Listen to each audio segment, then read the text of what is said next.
Septième victoire de suite des Lakers qui ont battu les Pelicans. Ça ressemblait, Shai, potentiellement à un match piège, c'est-à-dire que tu es sur une série de victoires de suite, tu joues contre une équipe faible, mais qui en vérité marche mieux ces derniers temps. Tu peux te faire surprendre. Et non, Los Angeles a dominé New Orleans 136-115. Victoire nette, victoire dont le ton a été donné dès le début du match, du show, des belles performances. 34 points de LeBron James, qui est devenu le premier joueur de l'histoire à compiler 50 000 points, saison régulière et playoff compris. 30 points et 15 passes d'un Luka Doncic qui a été très bon, notamment de loin. Bref, très belle victoire des Lakers qui continuent de monter en puissance. C'est ça, la série continue. Ça pouvait être un match piège avec une équipe qui est en roue libre, mais qui n'est pas contre accrocher des équipes ici et là. Un plutôt très bon Zion aussi, qui finit avec 37 points et 6 passes. Et les Lakers devaient jouer sérieusement. Ils l'ont fait. Tu parlais de. Enfin, ça m'a fait marrer le coup des 50 000. J'ai l'impression qu'on parle jamais des stats saison régulière et playoffs confondus, et que là, du coup, on s'est mis à en parler. Ce qui est peut-être un tort d'ailleurs, hein, parce que c'est significatif quand même le total playoff, saison régulière confondue. À chaque fois, on parle que de la saison régulière. Donc, nouvelle milestone pour LeBron. Et Luka, déjà, je sais, les statistiques ont une signification différente en fonction des époques aussi. C'est le Il y avait que 3 joueurs avant lui sous le maillot des Lakers, donc plutôt quand même des beaux joueurs, qui avaient marqué au moins 30 points et 15 passes dans un match. C'était Jerry West, Magic Johnson et LeBron James. Il a eu besoin de 9 matchs pour déjà réussir un match en 30 et 15. Beaucoup de bases décisives, du scoring avec une adresse plutôt tout à fait correcte. Et voilà, les Lakers qui continuent d'être très bien. Dans la lignée de ce qu'on a dit, j'ai l'impression qu'on parle d'eux toutes les 5 minutes en ce moment. C'est un peu inévitable, c'est l'équipe du moment. Hier, on a fait le podcast à leur sujet. Je vous invite à l'écouter. On a essayé de creuser un petit peu, voir ce qu'ils pourraient faire jusqu'à la fin de la saison. Mais voilà, formalité pour les Lakers qui s'imposent tranquillement. Il y a deux plus-minus que j'ai envie de mettre en avant. Il y a celui de Luka Doncic, plus 37, surtout quand tu le compares à celui de ses autres coéquipiers du 5 majeur. Tu vois, par exemple, LeBron James n'est que à plus 7. Chaque passage de Luka a été déterminant. En deuxième mi-temps, il régale ses coéquipiers de passes décisives. Tu sens qu'il est aussi de plus en plus à l'aise sur son drive, ou alors c'est juste. Après, voilà, c'est peut-être juste que les Pelicans défendent mal, mais tu sens la montée en puissance. Sur les 3 derniers matchs, il est à 29, 31 et il a 30 points. On retrouve le Luka. Comme je l'ai dit, il a régalé ses coéquipiers. Il y a vraiment une ambiance showtime du côté des Lakers. Avec Luka ou sans Luka, hein. Il y a aussi Dalton Connect qui envoie 2 fois LeBron James au hoop quand même. Je sais pas si vous vous rendez compte. Sur l'un des deux Connect, il célèbre presque plus que LeBron parce que lui-même, il se dit j'ai fait une passe pour un hoop. Ça n'a pas dû lui arriver souvent dans sa vie. Ça se régale. Et l'autre plus-minus, c'est celui de Zion quand même, qui en 26 minutes est à plus 13 alors que son équipe perd de 21 points. Voilà, lui, il met 37 points à 17 sur 23 au tir. Il met des gros dunks. Fort quand même de la part de Zion, cette performance encore une fois. C'était tellement la fête chez les Lakers qu'ils ont ressorti Bronny James. Ils l'ont fait revenir de G-League pour qu'il joue. Ça faisait un mois quasiment qu'il n'était pas là, et il a joué les 4 dernières minutes du match. Il a mis un panier. Pour Zion, oui, de toute façon, on pourra dire ce qu'on a dit à son sujet. Quand il joue, il est excellent. Quand il joue, il peut être la pierre angulaire d'une équipe, ça, il n'y a aucun doute. Maintenant, est-ce que l'année prochaine, quand ils vont peut-être essayer de refaire une saison compétitive sans galère, est-ce que lui tiendra le choc? Ça, c'est autre chose, mais on a envie de le voir. Il est phénoménal, tout simplement. Il y a une équipe qui a fait un très beau comeback cette nuit, c'est les Suns. Les Suns étaient menés de 23 points en cours de match, mais surtout de 17 points à l'entame du quatrième quart-temps. Et Phoenix l'a emporté 119-117 avec un énorme Kevin Durant dans le quatrième quart-temps. Il met 18 ou 19 de ses 34 points dans le quatrième quart-temps. Il lance vraiment le comeback avec un 7-0 à lui tout seul dès le début, dès la reprise justement de ce dernier quart-temps. Et victoire des Suns, ça doit leur faire du bien dans la tête. Nouvelle défaite des Clippers à l'inverse qui sont sur une mauvaise période en ce moment. Mais voilà, Phoenix qui gagne après avoir perdu 11 de ses 14 derniers matchs. Je t'avoue que quand j'ai vu Kevin Durant se prendre la tête avec Budenholzer, si vous étiez avec nous pendant la late hier, j'ai un peu pronostiqué le renvoi de Budenholzer pendant l'été parce que ça a pas, pour l'instant ça ne fonctionne pas. C'est pas que de son fait évidemment, mais là, je sais pas si t'as vu la séquence, mais je sais même pas de quoi il discute, hein, de quelque chose pendant le match. Et KD lui balance, lui balaye un peu le bras. Je me suis dit bon, bah je pense que j'avais raison avec ça, mais et je sais que tu vas apporter une nuance derrière. KD a évidemment dit que Non, c'était comme même ça. avant qu'ils disent. Si tu regardes la séance jusqu'au bout, la séquence, il est déjà à la fin de la séquence, il tape tranquillement sur Budenholzer en mode ah oui, ok. C'est des trucs qui arrivent. On est dans une Bien sûr. équipe qui est en tension et qui a perdu 11 de ses 14 derniers matchs. Bien sûr, mais c'est tout ça pour dire que sur le coup, je me suis dit, oula, ils arrêtent Ouais, pas de perdre des matchs. On a dit que Budenholzer avec Booker, ça va pas. Bon, si en plus avec KD, ça va pas. Effectivement, avec la remise en contexte, déjà à la fin là, de la séquence, t'as raison, ça s'est calmé. Et en plus, après, devant la presse, il a bien dit, ah, je sais qu'ils vont isoler la séquence, ils vont dire que c'est la catastrophe, que machin, machin. Mais c'est comme ça, entre Budenholzer et moi, ça a toujours été comme ça. Donc, il n'y a pas d'inquiétude à avoir. Mais voilà, ça c'était un petit fait du match où je me suis dit ça va être chaud. Et après, là, ils ont fait une remontada, hein, c'était exceptionnel, porté par KD, porté par le surprenant Colin Gillespie aussi. Franchement, sur la fin de match, il exactement. était chaud. Dix points dans le met 10 quatrième points. quart-temps. Ah là, il met 10 points. Je dis toujours que dans la grisaille, il y a des mecs comme ça qui sortent. Je sais pas s'il va rester à Phoenix, je sais pas s'il fera carrière en NBA, mais quand t'as des mecs qui arrivent à tirer un peu leur épingle du jeu comme ça, c'est pas. Je trouve que c'est pas banal et ça montre peut-être quelque chose. Et ça peut être une belle histoire au milieu de quelque chose de compliqué. Mason Plumlee aussi a été bon dans le quatrième quart-temps. Il a mis 14 points au total. Ouais, après, les Suns, ça n'empêche pas hein, sur Budenholzer hein, qu'il se fera peut-être virer au bout d'un an seulement. Hein. C'est tout à fait probable. Hein. De toute façon, l'adversité et les défaites mettent en avant tout ce qui peut mal se passer. Donc oui, et après, tu peux lire n'importe quel signe. C'est une équipe qui marche pas. Dans une équipe qui marche pas et qui a envie de marcher, il va y avoir de la tension, il va y avoir des disputes, il va y avoir des problèmes. C'est une équipe qui a annoncé le titre au moment où elle fait venir Kevin Durant et depuis, le projet ne fait que partir en vrille. Et voilà. Au moins, en tout cas, c'est une victoire qui fait du bien. Non seulement déjà parce qu'ils gagnent et ça leur arrive pas souvent en ce moment, mais aussi parce que ça montre un certain caractère quand tu remontes un tel écart. Voilà. Après, est-ce que ça va suffire sur la durée? Je suis effectivement là beaucoup plus perplexe. En tout cas, par contre, les Clippers, ça marche un peu moins bien quand même en ce moment. Malgré la présence de Ouais, Kawhi, il était là, il a mis 21 points. Il y a 35 points et 10 rebonds d'Ivica Zubac. Et Los Angeles n'est pas sur une très belle période et Los Angeles vient de passer de la 6e à la 8e place de la conférence Ouest. ouais, parce que Kawhi, quand il joue, il a pas de limitation au niveau du temps de jeu. Zubac fait son record en carrière au scoring. Harden est plutôt pas mal. Ouais, ça grince un petit peu du côté des Clippers en ce moment, t'as raison. Les Pacers ont battu les Rockets 115-102. Ça, c'est une équipe qui fonctionne plutôt bien avec un Tyrese Haliburton qui reprend des couleurs. 28 points, 15 passes pour Haliburton. Tu me coupes si tu as quelque chose à dire sur l'un de ces matchs. Hein. Les pauvres, j'ai toujours Euh, l'impression que dès qu'on parle des Pacers et que tu me dis tu me coupes, je dis non, bah j'ai pas grand chose à dire. ouais, Alors que c'est une équipe que j'aime bien et j'en ai parlé, j'ai dit que ça pouvait être une surprise. Mais je répète qu'Haliburton fait vraiment. Là, il est vraiment revenu, je trouve, quasiment à son meilleur niveau. Enfin, il a fait 15 passes là, c'est son record égalé de la saison. Il est vraiment bien et les Pacers vont bien avec lui aussi, c'est logique. ouais, et puis les Pacers mettent la pression sur Milwaukee. Les deux équipes ont le même bilan. Les Bucks ont quand même enchaîné eux aussi une nouvelle victoire. Victoire contre Atlanta 127-121 avec un triple-double de Giannis Antetokounmpo. 26 points, 12 rebonds, 10 passes, 17 points, 10 rebonds pour Kyle Kuzma, 23 points pour Damian Lillard, 13 points, 13 rebonds pour Brook Lopez, 15 points de Gary Trent Jr. et de Kevin Porter Jr. en sortie de banc. Bref, à Milwaukee, il y a une rotation qui s'installe. Du côté des Hawks, il y a eu 28 points, 13 passes de Trae Young et Zachary Zaché, pour le coup, a été maladroit. 3 sur 10, 1 sur 6 notamment à 3 points après son très bon match la veille. 7 points, 4 rebonds. C'est ça, un peu plus discret, on va dire, beaucoup plus discret forcément. Ce sont les aléas de la vie d'un rookie, surtout contre une équipe très compétitive de l'Est, avec un Yanis en triple-double. Il rebondira au prochain match.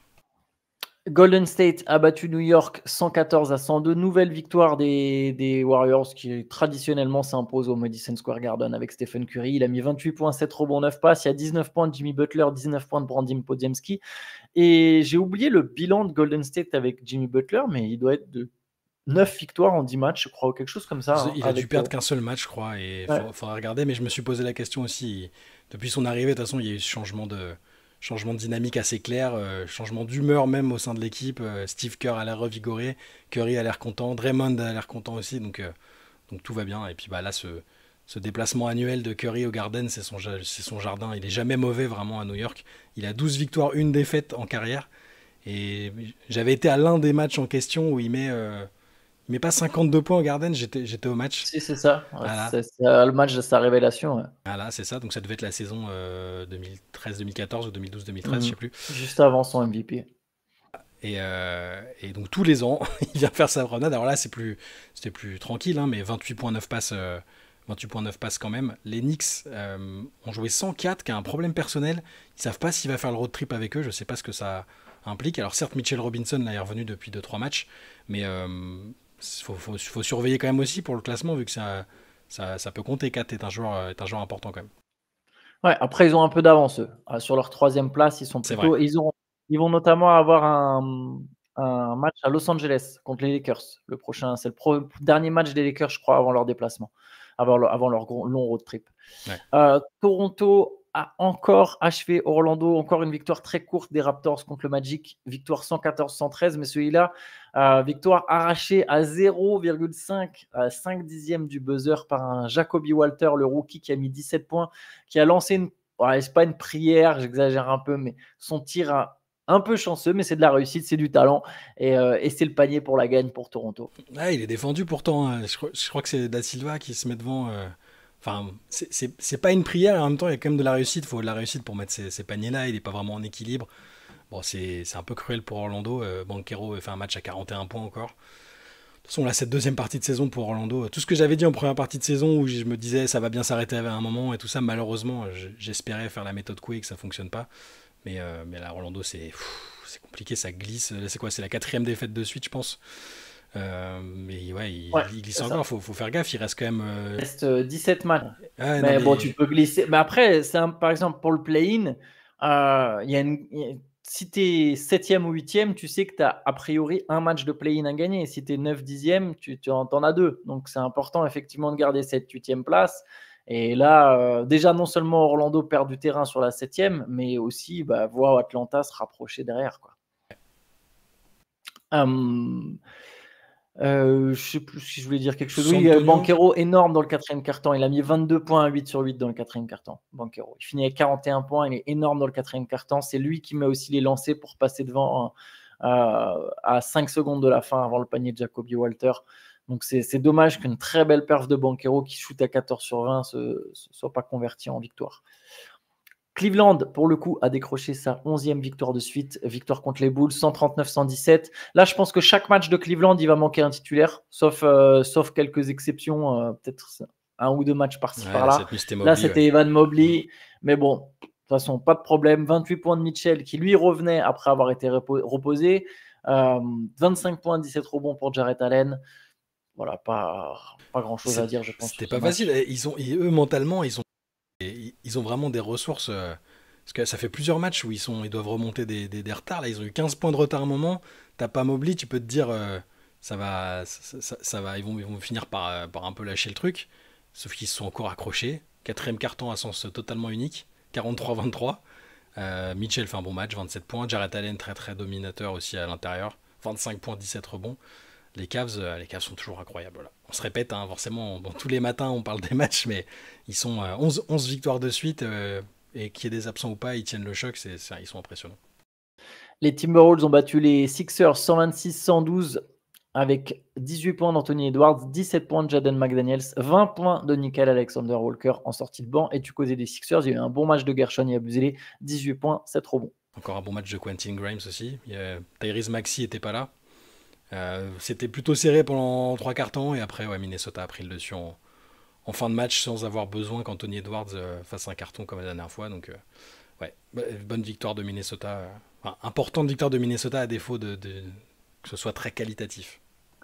Les Spurs ont battu les Nets 127-113, 37 points pour Devin Vassell, c'est son record en carrière. Il a aussi ajouté 11 rebonds, 5 passes, 4 interceptions.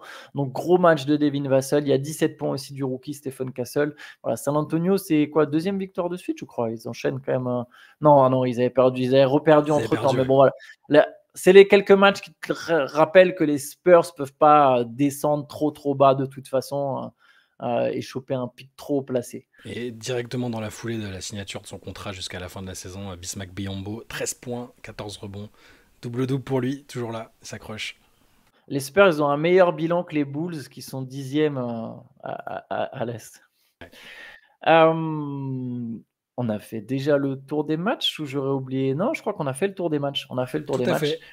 Par contre, il y a effectivement une grosse information importante. Alors, vous l'avez peut-être sans doute déjà vu parce que c'est tombé hier vers 18h, si je dis pas de bêtises, mais Kyrie Irving est out pour la saison. Rupture des ligaments croisés du genou pour Kyrie Irving. Ouais, rupture du ligament croisé antérieur gauche. Euh, alors on en a pas mal parlé dans la late session que vous aurez en replay demain si vous voulez sur les conséquences et tout ça. Moi, je vais juste dire que c'est terrible pour tout le monde. C'est terrible pour Kyrie d'abord en premier lieu évidemment parce que là, dans tout ce bazar il était là, il tenait un peu le navire à flot. C'est terrible pour les Mavs parce que là, les emmerdes s'enchaînent à une vitesse exceptionnelle. Et je veux pas tellement entendre parler de karma parce que c'est pas de la faute de Kyrie, c'est pas de la faute d'Anthony Davis si s'est passé ça. Et c'est terrible pour les fans de basket parce que qu'on soit fan des Mavs ou pas, Kyrie à avoir joué, c'est que ce soit dans une équipe compétitive ou pas, c'est un joueur absolument magnifique à avoir joué. Et le voir se faire cette blessure-là à 33 ans, bientôt 33 ans, là, à la fin du mois de mars, les croisés, c'est compliqué. Je pense pas qu'il va arrêter, hein. Il a dit lui-même, il a été plutôt optimiste hein, en disant je vais m'accrocher, c'est les épreuves de la vie. Voilà, il était plutôt souriant même. Donc on va le revoir, mais par contre, voilà, il est quand même un jeu basé sur vitesse, explosivité, virtuosité technique quand même. Ça, je pense pas qu'il le perdra. Le handle sera toujours dévastateur, mais c'est bon, c'est terrible en tout point pour les Mavs. La stratégie évoquée par Harrison au moment de faire le trade, d'être compétitif maintenant, et donc ils seront pas compétitifs cette saison, et ils seront pas compétitifs au début de la saison prochaine, sauf gros changement dans l'effectif que je vois pas tellement comment il pourrait le faire. Parce que Kyrie, là, il peut manquer jusqu'à 1 an de compétition. C'est-à-dire il faut quand même faire attention à cet âge-là aussi de pas revenir trop tôt. On va peut-être pas le revoir avant janvier, février, mars 2026. C'est pas sûr qu'il rejoue la saison prochaine. Tu peux tourner ça comme ça, hein. Quand Derrick Rose il se fait les croisés en 2012, il se fait les croisés pendant les playoffs en avril, il revient pas du tout. Alors on est en mars, on est début mars, c'est un mois et quelques près, mais il y a des joueurs qui ne reviennent pas la saison d'après. Klay Thompson, quand il se fait les croisés en finale NBA, bon, c'est en juin, c'est plus loin, mais il y a des joueurs qui ne reviennent pas du tout, donc c'est pas dit qu'on voit Kyrie Irving l'an prochain. Le timing est terrible pour Kyrie Irving parce il était en position là, il a une option sur la saison prochaine, Kyrie Irving. Il allait peut-être pouvoir la désactiver et signer un nouveau contrat long. Là, ça ne sera pas le cas. Quand tu es en ligament croisé, personne ne te signe. Donc, il va devoir activer son option à 43 millions, espérer revenir avant en cours de saison, prouver qu'il est à nouveau fort pour derrière négocier un contrat. Donc, c'est compliqué pour Kyrie Irving. Ça enterre les. Ouais, ça enterre presque le projet des Mavs déjà, à voir ce qui se passe pendant cette intersaison. Mais voilà, le trade d'Anthony Davis était motivé par l'idée d'être champion cette année, avec une justification qui était bah là, c'est Nico Harrison qui l'a dit en conférence de presse. Il a dit là, on est mieux armé pour gagner le titre que l'an dernier, où ils ont fait finale. On est mieux armé pour maintenant et pour le futur. Bah pour cette saison sans Kyrie Irving, c'est mort. Pour la saison prochaine, avec un demi-Kyrie Irving, c'est sans doute mort. Et ça amène une autre question. Juste un truc sur Kyrie Irving pour finir sur Kyrie Irving avant qu'on passe sur Anthony Davis. C'est évidemment la malchance et un coup du destin, mais c'est pas complètement imprévisible. C'était quelque chose que tu peux jamais prévoir une rupture des ligaments croisés. Ça, je suis d'accord. Mais tu sais que tu as misé sur un joueur de 32 ans qui va en avoir 33 qui est très souvent blessé. Kyrie Irving, on l'avait déjà dit dans un CQFR l'autre fois, il joue 55 matchs par saison. Donc ça veut dire qu'il en manque quasiment 30 par saison. Donc c'est un joueur qui est fréquemment blessé, même si ce n'est pas toujours des blessures aussi longues et aussi graves. Tu sais qu'il va être mis sous pression, son corps est mis sous pression et que son corps résiste mal à la pression physique, l'enchaînement, vu, comme je viens de le dire, le fait qu'il joue 55 matchs par saison. Sur le dernier mois écoulé, après le trade, vu qu'il y a eu une grosse pression sur les Mavs, qui était une équipe de play-in à ce moment-là, de jouer le titre, Kyrie Irving a joué 39 minutes par match sur le dernier mois écoulé. Il a joué plus que n'importe quel autre joueur en NBA. Même les joueurs des Knicks ne jouaient pas autant. Ça a amené. Est-ce que c'est vraiment un hasard que derrière? C'est de la malchance, tu vois. C'est cruel pour lui, c'est cruel pour les supporters des Mavs, mais c'était pas complètement imprévisible, Moi, je malheureusement. pense que tout ce qu'il y a autour, tout ce qui s'est passé, c'est quand même un climat assez anxiogène à tous les niveaux et c'est pas. il n'y a pas de vérité absolue. On peut pas dire parce qu'il s'est passé ça. Voilà.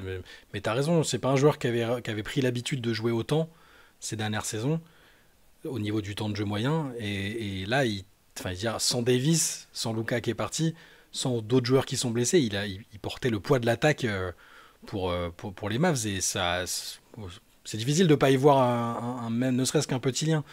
Bon, dans tous les cas, quelle que soit la raison de sa blessure et quel qu'en soit le côté inévitable ou pas, c'est dramatique. Et bah, ça, tu le dis, je pense que ça enterre déjà le projet des Mavs, parce que je vois pas comment ils rebondissent de ça.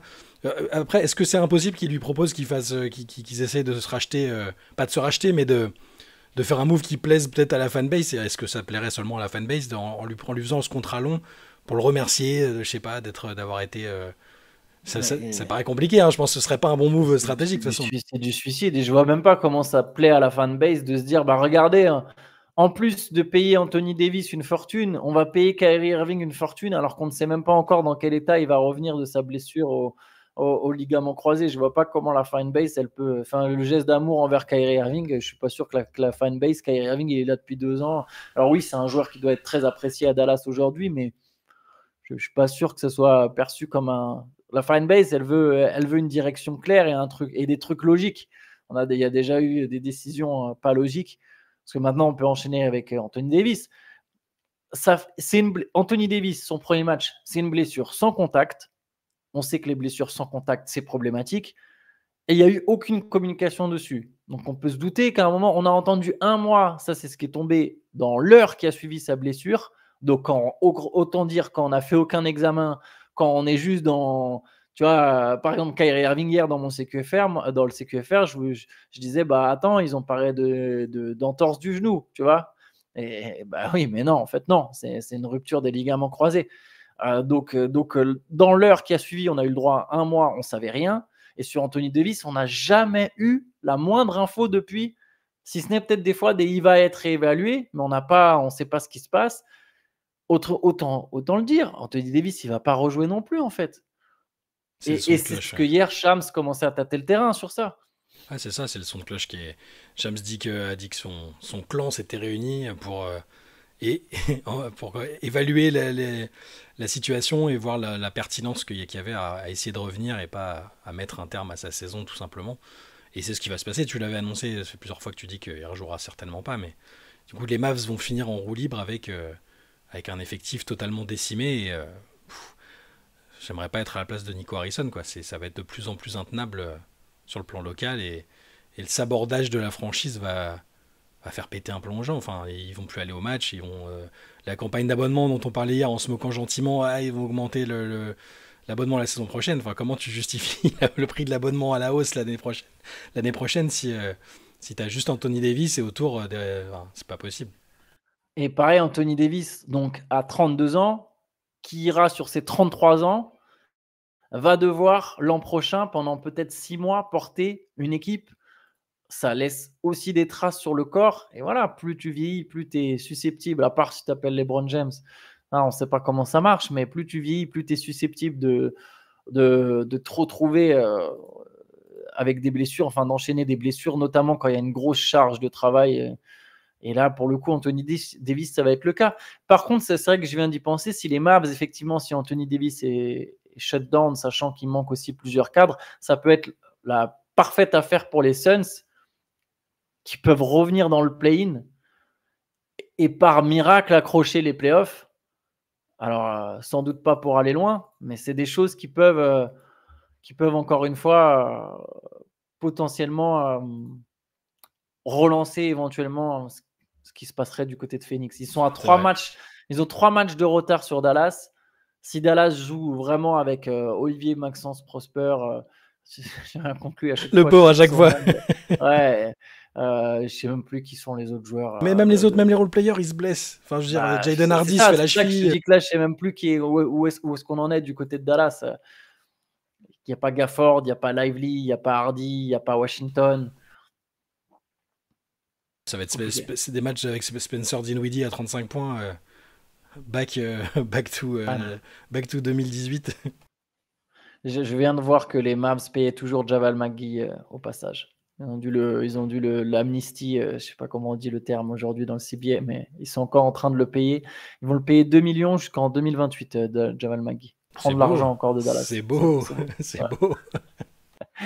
Yes. Donc ouais, voilà, sur les Mavs, c'est compliqué. Ça en devient cruel pour la fanbase. Vraiment, la fanbase des Mavs. Les gens sont désespérés. Dallas Mavs FR, le pauvre, il est obligé de faire des trades, des trades sur X tous les jours. Et même les gens localement, enfin, tu vois, quand les chaînes locales vont parler aux gens près de la salle ou même en ville, c'est terrible. Personne comprend. C'est la pire situation possible.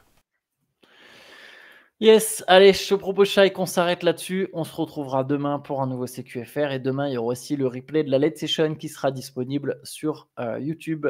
Bonne journée à tous. Ciao, à demain. Ciao, ciao.